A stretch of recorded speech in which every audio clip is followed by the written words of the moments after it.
In this video, we'll look at how the AI assistant works with concurrent calls.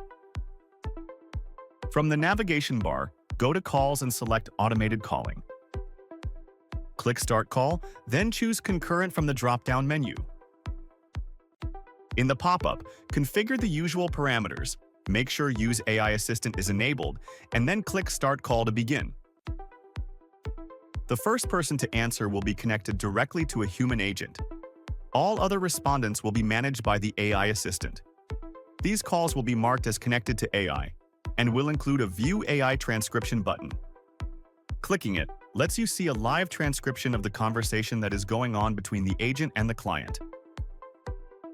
While on a call, you can switch from the AI to take over another ongoing call. Simply click the Switch button. This will place your current call on hold and connect you with the next user. Once all 4 calls are complete, a call summary pop-up will appear. Unlike regular concurrent calls, this summary will also include AI summary and transcription for calls managed by the AI assistant.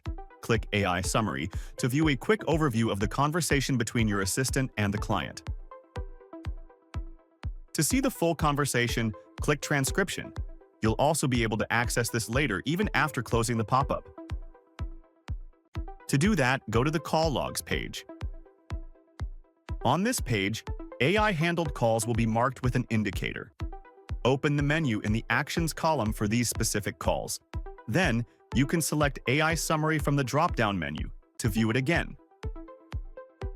Here, you can also view the full transcription of the call.